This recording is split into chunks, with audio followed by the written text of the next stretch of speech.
Welcome to World Talks here on TVP World. I'm Jastrzębska.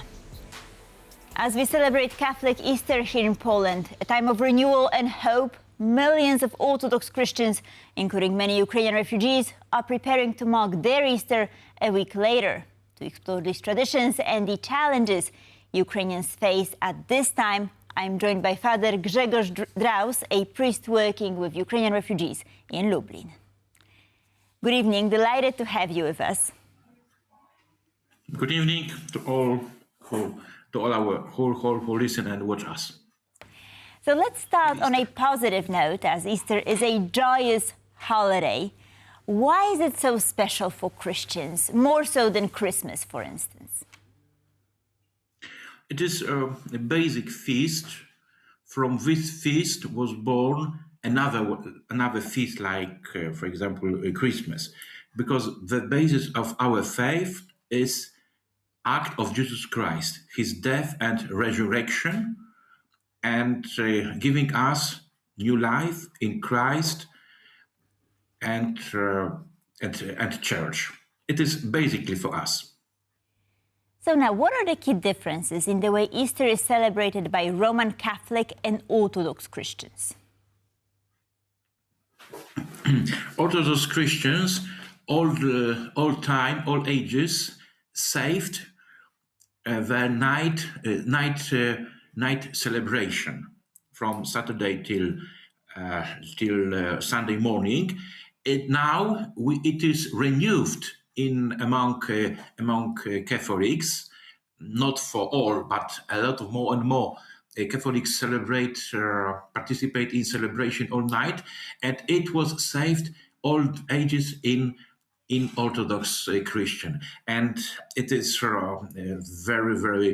it's very good, and that this riches and was saved also to us. That's very interesting. Now, in July of 2023, Ukrainian President Volodymyr Zelensky signed a law formally changing the official date of Christmas in Ukraine from January 7th to December 25th. What's your take on this move? I want to say on the joke.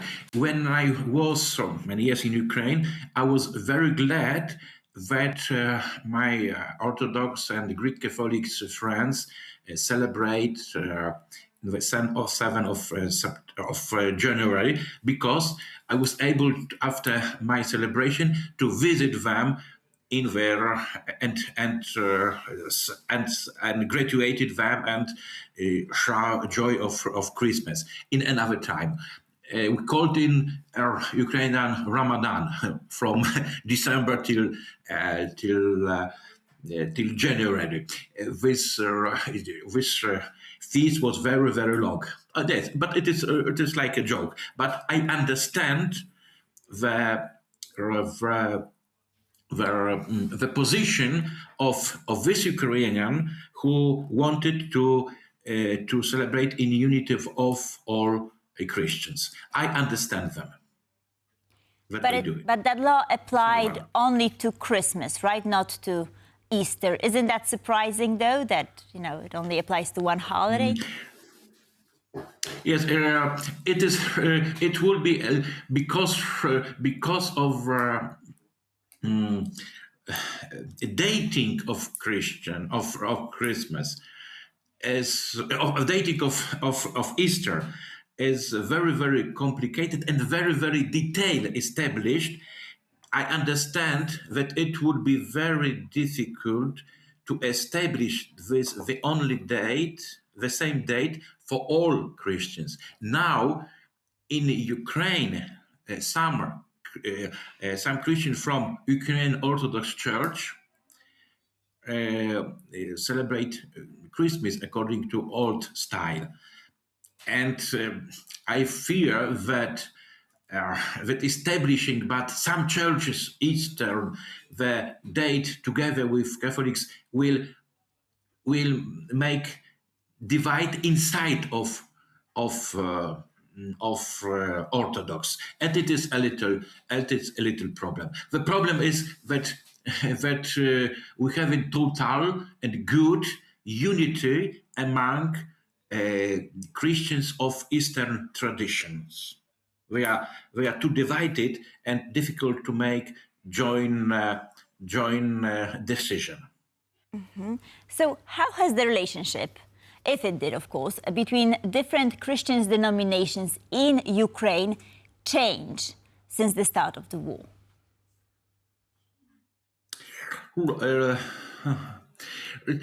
We'll be able to. The problem is that a lot of people, a lot of simple poor people suffered that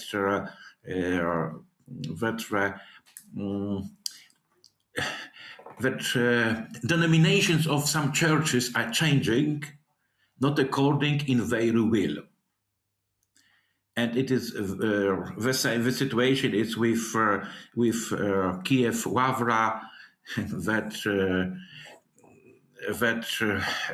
number of people who visit Wawra because of prayer is reduced very much, unfortunately, because there's this problems of denominations, and unfortunately among Ukrainian Christians of various traditions is not peaceful now. Now, let's turn to Ukrainian refugees, because they will now mark their 5th Easter away from home, and you have been working with them. So how has their emotional and spiritual situation changed over these years? Now they are more engaged in Polish societies, because we work with Roman Catholics, of people or Roman Catholics and their friends, and for them in Poland is very easy to be joined to the Polish Roman Catholic parishes. They know language more and more, and they less need separate Ukrainian celebration. They need it, and we did it. In Lubin, for example, where I think that we are the only city in Poland in which there are 2 Roman Catholic parishes for Ukrainians. But they need it. But I noticed that they more like to be joined in their Catholic Polish-speaking communities. For example, some groups, we have some groups in which there are Ukrainian and Polish-speaking people, and Ukrainian people like it very much, because they want to be more integrated and more friendly, joined with Polish society. It is interesting. I noticed this characteristic more and more. Right, so you think that this prolonged displacement has changed their sense of identity, perhaps? And do you think, are they planning on staying in Poland, or are they hoping to go back home? I think that they cannot think about coming back in majority, because the situation is unknown. It's difficult to establish which will be future when the war will stop. That's why they, because also that their help is stopped, they are more obligatory to join, to work, take care about ourselves, and they think that more and more of them, of Ukrainian refugees, looks their future here in Poland or in other countries in Europe. And could you tell us a little bit more about this community that you're working with? I mean, what is the size of this community? Are these predominantly women? So in our Catholic communities, there are three kinds of so-called three kinds of people. One is war refugees. A majority of them are women with child, and among them, a second big group is old people, retired people. From territories now occupied or which are in the line of the front of the war, and for them coming back is impossible. And a big group is young students or young people who organize quite well business here in Poland. And there are some